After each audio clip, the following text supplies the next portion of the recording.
طبیعت خراب ہونے کے باوجود موقع دیا ہمیں بھی اور ہمارے ناظرین کو بھی، آپ کا بہت شکریہ۔ بہت شکریہ آپ کا بھی۔ اور حالات ایسے ہیں کہ میں نے یہی مناسب سمجھا کہ ہمت کی جائے، اور اس وقت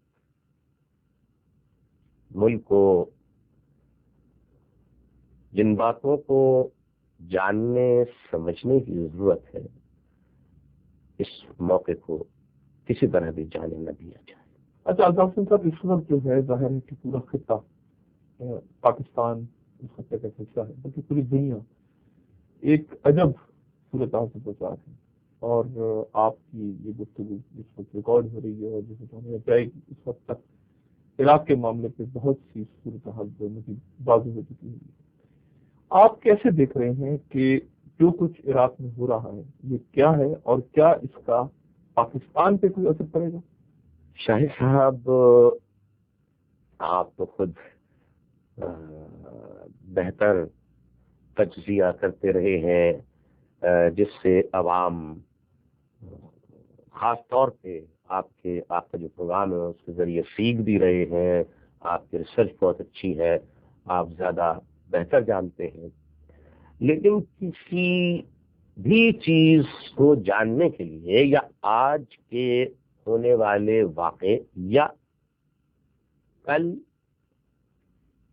پرسوں یا چند ہفتوں بعد متوقع کسی واقعے کا جب ہم جائزہ لیں، اس کے بارے میں بحث کریں، اس کے بارے میں خیالات کا اظہار کریں، تو ہمیں اس واقعے کی وجوہات جاننے کے لیے ماضی کے تاریخ میں ماضی کی طرف ہمیں جانا پڑے گا۔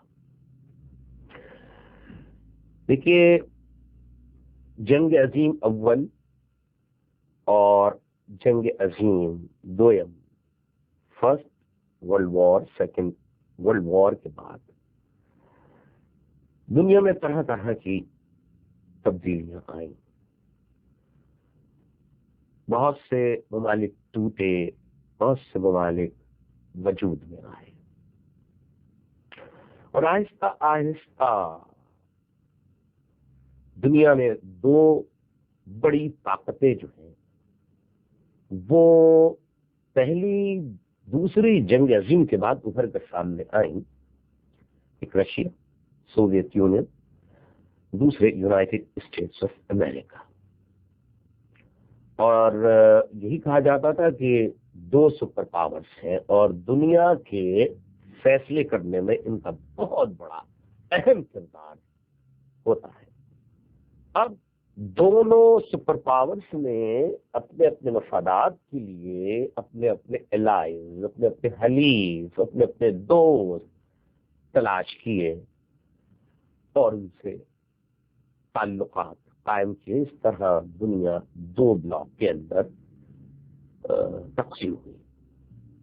پھر سوویت یونین اور امریکہ کے درمیان اسی جب دنیا دو حصوں میں تقسیم تھی تو ہاٹ واٹر، یعنی ساؤتھ ایشیا ریجن دونوں سپر طاقتوں کے لیے بڑی اہمیت کا حامل تھا اور آج بھی۔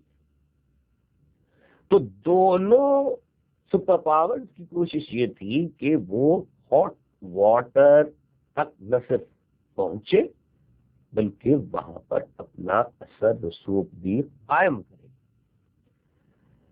بہرحال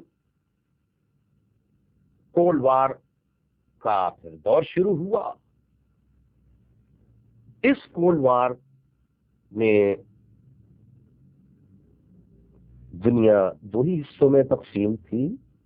اگر ہم ساؤتھ ایشیا ریجن کے حوالے سے بات کریں تو پاکستان اس وقت امریکہ کا حلیف تھا۔ جب رشین فورسز افغانستان میں پہنچی، افغانستان تک پہنچ گئی اور اس بات کا خدشہ نظر آنے لگا کہ اب کچھ عرصے بعد کہیں رشین فورسز جو ہیں ہاٹ واٹر تک متوجہ ہے. تو ظاہر ہے کہ دوسرا سپر پاور ملک امریکہ جو ہے اس نے بہت سارے اقدامات کیے اور پوری کوشش کی کہ اس خطے میں روس کے قدم جو ہے وہ اس خطے میں جمنے نہ پائے اور وہ مزید آگے بڑھ نہ سکے. اب ایک طرف معاملہ یہ چل رہا تھا، دوسری طرف اگر ہم 1947 یعنی قیام پاکستان کے بعد سے اپنے ملک کا جائزہ لیں، دیکھیں عراق پر گفتگو کرنے سے پہلے، عراق کے معاملے میں گفتگو کرنے سے پہلے، اور جو آپ نے سوال کیا شاہد صاحب کہ اس کے اثرات پاکستان پر، تو ہمیں پاکستان کے بارے میں جاننا اور پاکستان کا ماضی میں کیا کردار رہا ہے اسے سمجھنے، اسے جاننے کی ضرورت ہے، خاص طور پہ یونیورسٹیز کے، اسکولوں کے، کالجوں کے طلباء و طالبات، اسٹوڈنٹس کو ان حقائق سے آگاہی ضروری ہے. انسان کا تجزیہ اپنی اپنی سوچ کے مطابق ہوتا ہے. میں یہ بات نہیں کہہ رہا شاہد صاحب کہ میں جو کہہ رہا ہوں وہ حرف آخر ہے. میرا خیال درست بھی ہو سکتا ہے، میرا تجزیہ درست بھی ہو سکتا ہے، اور میرا تجزیہ، میرا خیال غلط بھی ہو سکتا ہے. بہرحال ہر شخص کو یہ فریڈم ہونی چاہیے، freedom of speech, freedom of expression, کہ وہ اپنے جذبات کا اظہار کر سکے. پاکستان کی کچھ بدقسمتی یہ رہی، 1947 میں پاکستان آزاد ہوتا ہے اور ایک سال بعد بانی پاکستان رحلت ہونا چاہتے ہیں، ان کی زندگی وفا نہیں کرتی. اب قیادت سے پاکستان جو ہے وہ ایک سال بعد محروم ہو جاتا ہے. اس کے بعد خان لیاقت علی خان شہید کا وقت آتا ہے، وہ شہید کر دیے جاتے ہیں، اور ملک میں آزادی کی جو نعمت ملی تھی بڑی قربانیوں کے بعد، اس سے ملک کو مضبوط کیا جاتا، عوام کی خدمت کی جاتی، انہیں آزادی کا ثمر دیا جاتا.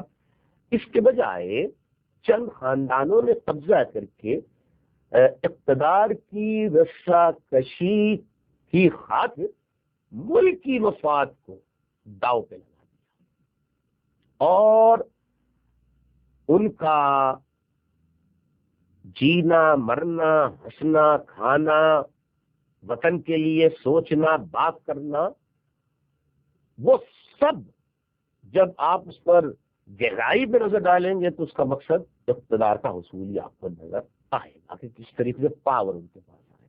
اس کے بعد جو پہلی جمہوریت آئی وہ بھی ماشاء اللہ کے سائے میں آئی.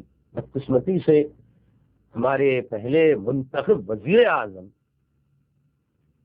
وہ یعنی ہمارے یہاں سویلین جو ہے وہ ذوالفقار علی بھٹو صاحب جو ہے وہ سویلین مارشل لا ایڈمنسٹریٹر بنے. تاریخ کا فیصلہ، اس کو کوئی مٹا نہیں سکتا.